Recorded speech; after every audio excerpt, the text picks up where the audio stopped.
राम प्राण हूँ ते प्राण तुम्हारे, और तुम रघुपति ही प्राण हूँ ते प्यारे।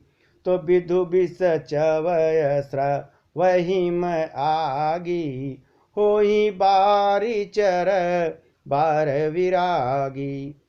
माँ कौशल्या कहती हैं भरत जी से कि श्री राम जी तुम्हारे प्राणों से भी बढ़कर प्राण प्रिय हैं, और तुम भी रघुनाथ जी को प्राणों से भी अधिक प्यारे हो। चंद्रमा चाहे विष की बारिश करने लगे और पाला चाहे आग बरसने लगे, जलचर जीव जल से विरक्त हो जाएं, फिर भी भय ज्ञान बर मिटय न मोह, तुम राम ही प्रतिकूल न हो। मत तुम्हारा जो जग कहीं, सो सपन सुख सुगति न लहई। और ज्ञान हो जाने पर भी चाहे मोह न मिटे, पर तुम श्री राम जी के प्रतिकूल कभी नहीं हो सकते हो भरत। इसमें तुम्हारी सम्मति है। जगत में जो कोई ऐसा कहते हैं वे स्वप्न में भी सुख और शुभ गति को नहीं पाएंगे जो तुम्हें अगर गलत कहते हैं तो। रियस कही मातु भरत ही लाए, तन पय श्रवहीन जल छाए। करत बिलाप बहुत ही भांति, बैठे बीत गई सब राती। ऐसा कहकर माता कौशल्या ने भरत जी को हृदय से लगा लिया। उनके स्तनों में दूध बहने लगा और नेत्रों में प्रेमाश्रु का जल छलका। इस प्रकार बहुत विलाप करते हुए सारी रात बैठे ही बैठे बीत गई। वामदेव वशिष्ठ तब आए, सचिव महाजन सकल बोलाए। मुनि बहु भांति भरत उपदेश, कई परमारथ बचन सुदेशे। तब वामदेव जी और वशिष्ठ जी आए। उन्होंने सब मंत्रियों तथा महाजनों को बुलवाया।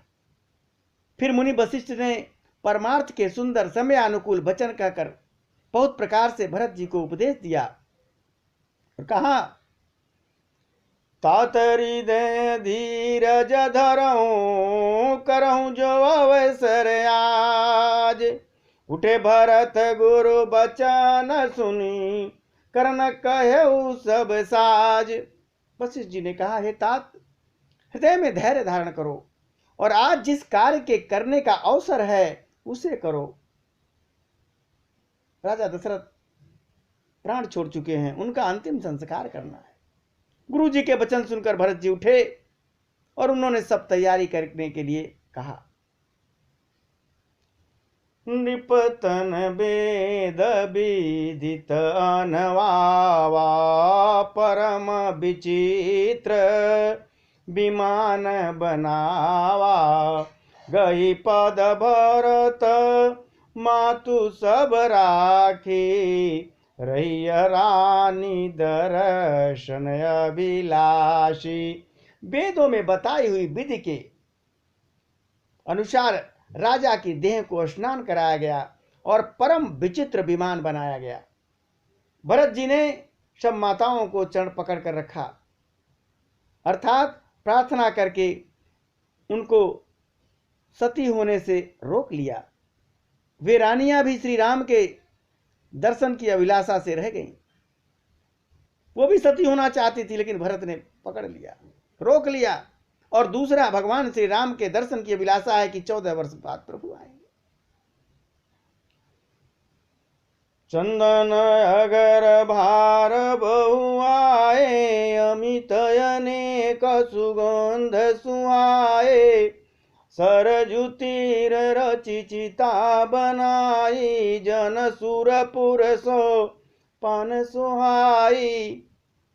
चंदन और अगर के तथा और भी अनेकों प्रकार के अपार कपूर गुग्गल, केसर आदि सुगंध द्रव्यों के बहुत से बोझ आए, बहुत सारे आए।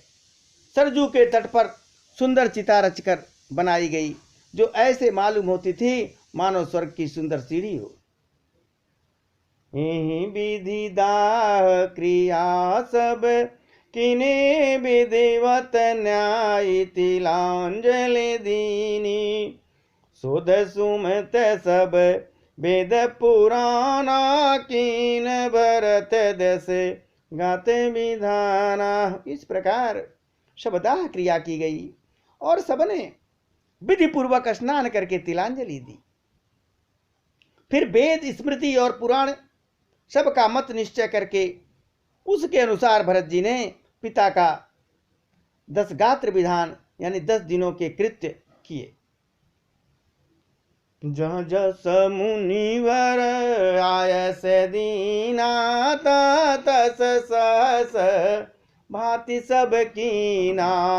भय अभिशुद्ध दिए सब दाना धेनु बाज गज वाहन नाना।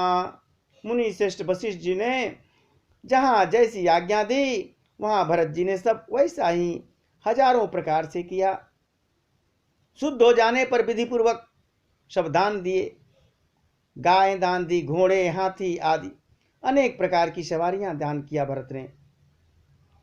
सिंहासन भूषण बसन अन्न धर निधन धाम दिए भरत लय भूमि सुर वे परिपूर्ण काम। सिंहासन, गहने, कपड़े, अन्न, पृथ्वी, धन और मकान भरत जी ने दिए। भूदेव ब्राह्मण दान पाकर परिपूर्ण काम हो गए, अर्थात उनकी सारी मनोकामनाएं अच्छी तरह से पूरी हो गई। तो पितई भरत कीन जस करनी सो मुख लाख जाई नहीं बरनी असुधि न शोध मुनि वर तब आए सचिव महाजन सकल बोलाए। पिताजी के लिए भरत जी ने जैसी करनी की वह लाखों मुखों से वर्णन नहीं किया जा सकता है। बड़ा विधिवत उनका सारा अंतिम क्रिया किया। तब शुभ दिन शोध कर श्रेष्ठ मुनि वशिष्ठ जी आए और उन्होंने मंत्रियों तथा महाजनों को बुलवाया।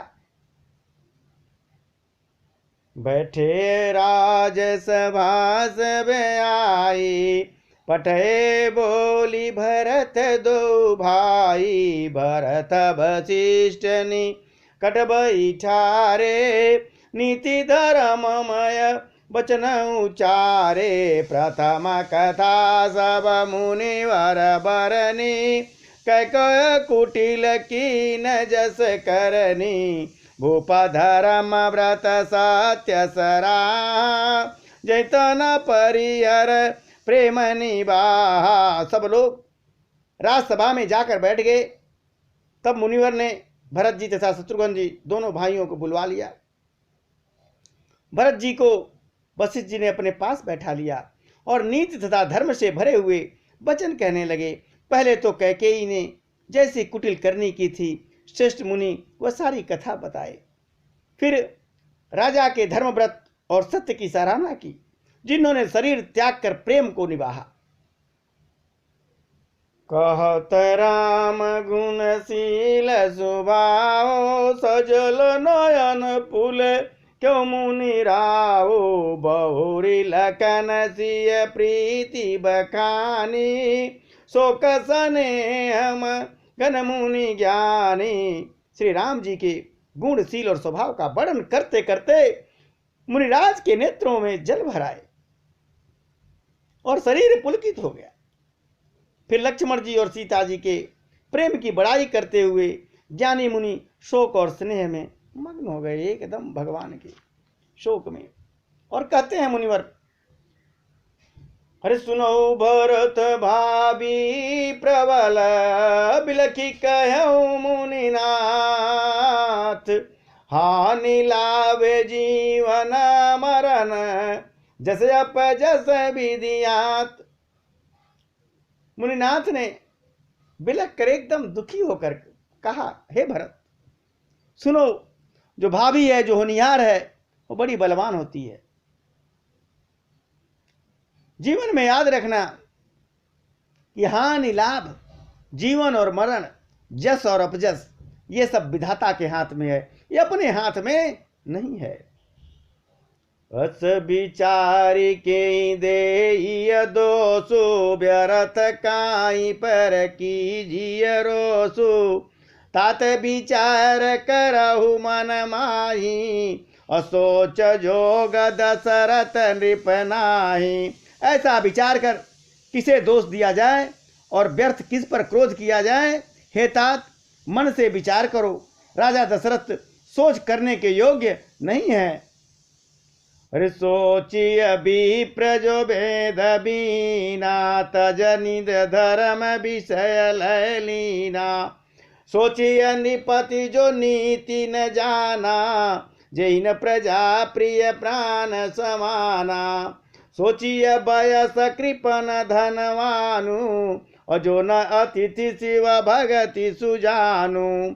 सोचिय शूद्र विप्रयवमानी, अमुखर मान प्रिय ज्ञान गुमानी। कै सोचिय पुनिपति वंचक नारी, अकुटिल कलह प्रिय इच्छाचारी। सोचिय बटु निज व्रत परिहरई, अजो नहीं गुरु आयस अनुसरई। मुनिवर कहते हैं, सोच तो उस ब्राह्मण को करना चाहिए जो वेद को नहीं जानता और जो अपना धर्म छोड़कर विषय भोग में लीन रहता है।